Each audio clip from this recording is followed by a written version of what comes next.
Hi there! Welcome back to my channel. It's Paula here. It's been a while, long time no see. Hello there. So today is a little bit of a new format I'm trying. It's gonna be a little bit of a chit chat, but late at night, very chill. So the reason this came to be is that I read two classics at the end of July, beginning of August, and I loved them. And I did record some clips for a vlog, but then realized that I read this way too quickly, and I don't really have that many like clips to show. But I still want to talk about these books and my experience reading them. So yeah, this is gonna be a little late night chit chat about these books with some clips of me reading it, I'm guessing. So at the beginning of the summer, I said that I wanted to read more classics. But my issue is, I feel like I'm very much a seasonal reader, which means that for me, the time to read classics is fall and winter, specifically. Because I don't know, there's just something about the vibes, you know? You want to read a classic while being cozy in bed, cozy in the couch with the fireplace. That's just the vibe, right? So summer, at least summer in Spain, is unbearable. We're in like the 30-ish degrees Celsius most of the time. It's so hot. I do not have the brain power to read difficult or more difficult than usual books during that time. That's why in the summer I mainly focus on reading romances, because I like reading and I need something fluffy and nice. So yeah, I definitely wanted to read some classics, and I thought that there's two that I could read because they are very short, and one of them actually takes place in the summer, in June. So yeah, I gave myself that goal of reading these two classics in the summer, and I did. So I am very excited to talk about them. So the first classic that I read is Mrs. Dalloway by Virginia Woolf. Not to get too ahead of myself, but I loved this book. So this book mostly follows Mrs. Dalloway and then a different set of characters throughout one day in June. That is kind of why I decided to read this in the summer, not only because it was very short. But yeah, so it's set on one day in the summer, and Mrs. Dalloway is organizing a party.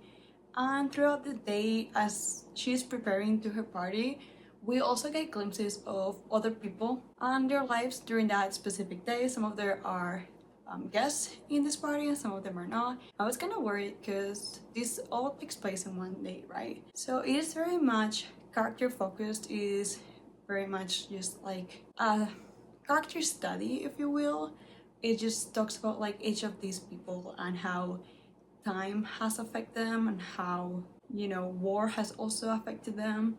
So it's very internal and nothing much happens in the outside. I did annotate this book. I don't know if you can see it, but yeah, I mostly focused on some specific themes. Something that I do with classics is that I try to find out the themes beforehand, so before I read them, just mostly to know a little bit of what I am getting myself into. I also like studying classics more than contemporary, which means that usually my annotations are based on that. So the themes that I specifically was looking at when reading this book, and which are like the three color tabs that I have, are death, or the fear of death, or a character's approach to death. Also age and memory, and how age applies different to women and men, specifically because I feel like it's like that men age like wine thing, but then women lose their value as they age. So there was a lot of that in this book.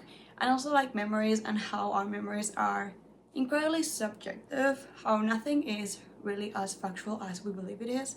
So there's a lot of that, and I just combined those two. And then the last thing that I had, which is like my hot pink, well, it's not hot pink, it's just like a darker shade of pink. It's just the thread of oppression, or anything regarding oppression. This book I loved so much. It was very hard for me to get it at the beginning, just because obviously English is not my native language. I speak Spanish, and English is my second language. Even though I'm fluent in it, there's always a lot of words that are gonna be hard for me, especially when it comes to classics, because the English is older and there's not so much that it's used nowadays. So it took me a little bit to get used to both the English used in this and then Virginia Woolf's style of writing. I feel like it's very specific, and I had a bit of a hard time trying to get through it. Now, that being said, this book was confusing in a great way for me. It jumps too much between characters and it's hard to get to know each of them, and that there's nothing really much that happens in this book because there's just not that much of a plot. Again, this feels more like a character study, and then there's maybe like one thing that's big that happens, but it's mostly just, again, character. But for me, although it was confusing sometimes because I was not entirely sure when we were jumping, because that was done very seamlessly, I would say. So because it was so seamless, it was just hard to figure out when we were in another point of view. We were like, oh, we're following this character now. But I loved it so much. It felt so discombobulated, I guess. I'm just proud I know that word. But yeah, it feels like a fever dream a little bit, going around that many points of view, but I loved it so much. I definitely had my favorites and the ones that I could relate to more. And this is the thing about this book, because I read an article about it not long ago, just a little bit after I finished this book. I will try and leave it here. And the author of that article just commented how she's read this book several times in her life, in very specific periods of her life, and how in each of them she focused on one character more than others. I remember that when she was in her 20s or when she was younger, or like at the beginning of her experience with this book, she was most interested in Septimus and his spiral into madness and his thoughts on the world and his very obvious PTSD from war. And I couldn't help but realize that Mrs. Dalloway was that character for me, actually. I feel like that's not only because she's our main character, but again, it jumps a lot. So Mrs. Dalloway, I feel like, is the one that I was relating to more, whose thoughts I could understand the best. I don't know entirely what it was. It was that character for me, and I just kept looking forward to her parts and relating to those.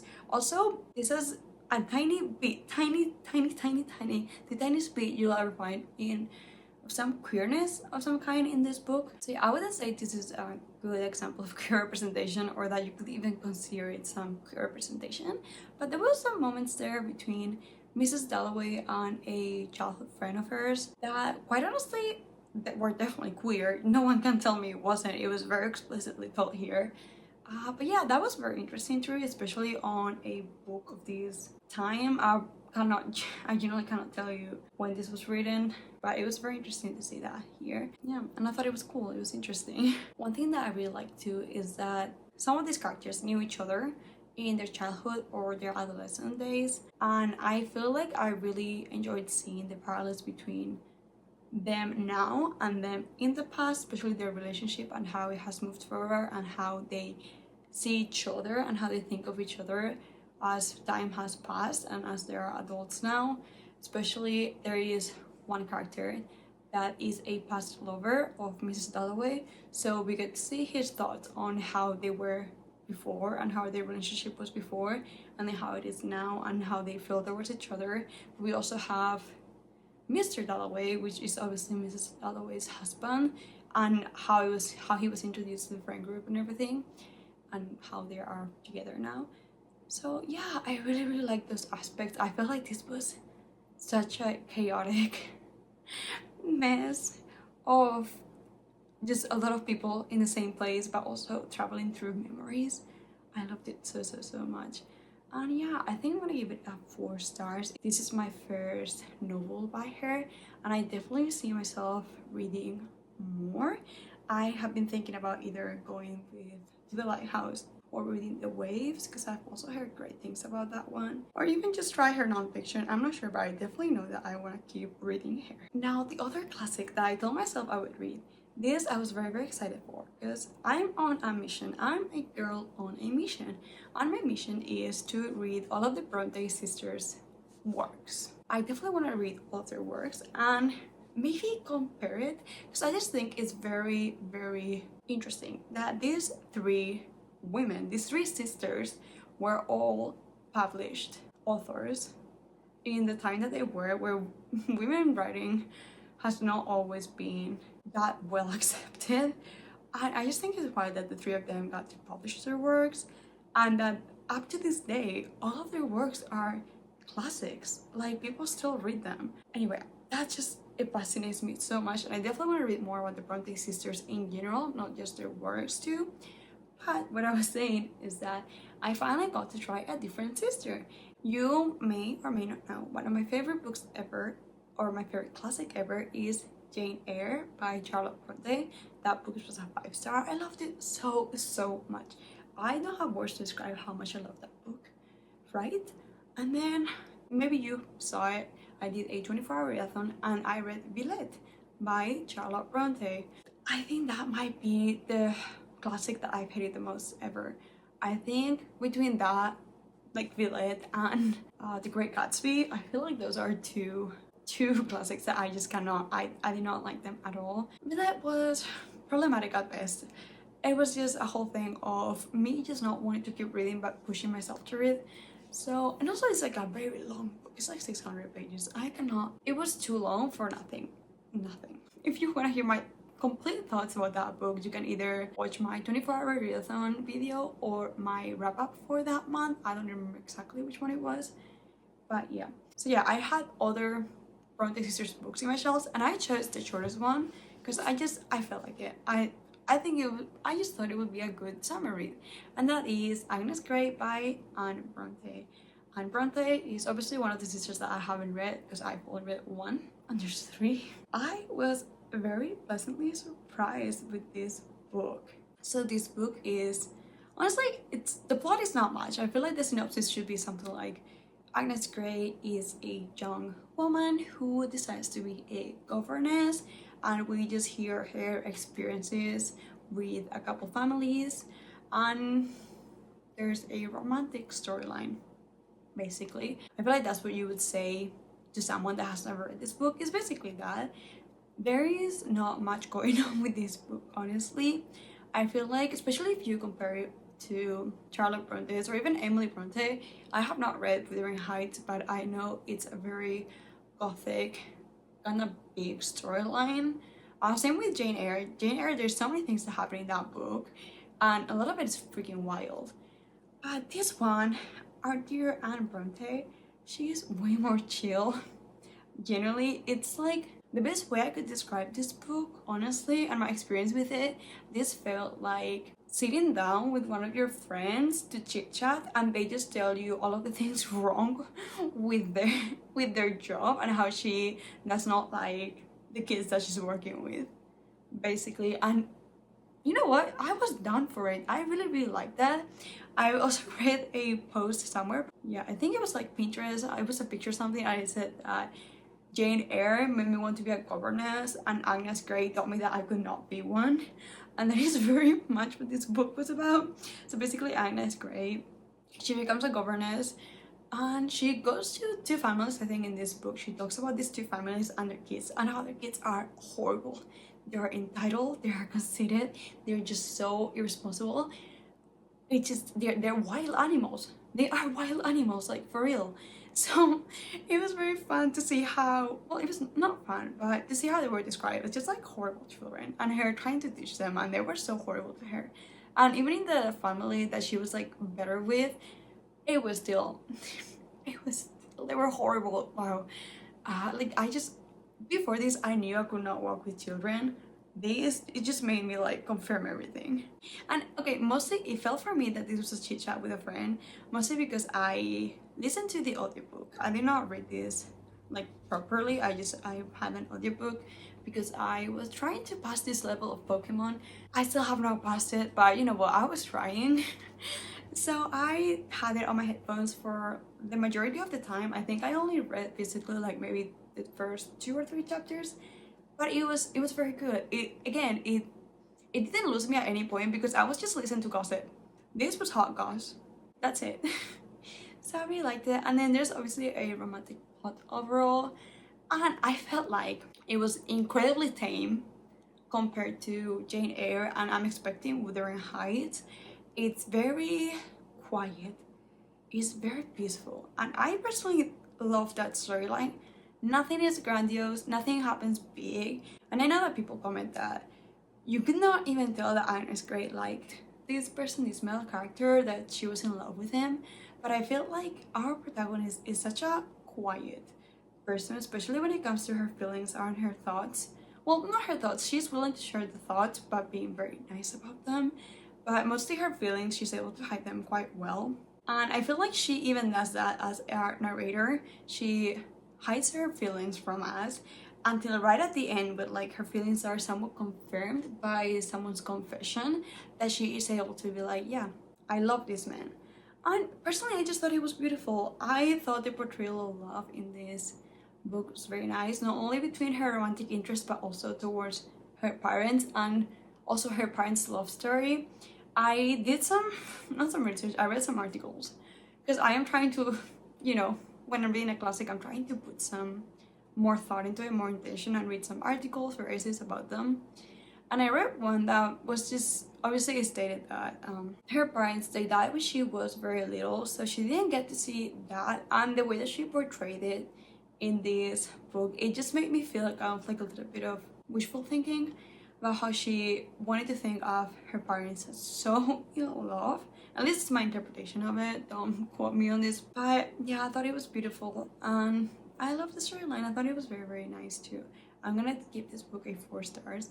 Again, it is very hard to compare this book to the other Brontë sisters books, like Jane Eyre and Wuthering Heights, and it's because this one is such a, I would say, more piece of life, kind of. Not really, but just like a more tame, more relaxing, more insightful book, and not so much like gothic and plot driven. It was just so nice to read, and I loved it. Again, I listened it on audiobook and I just loved it so much.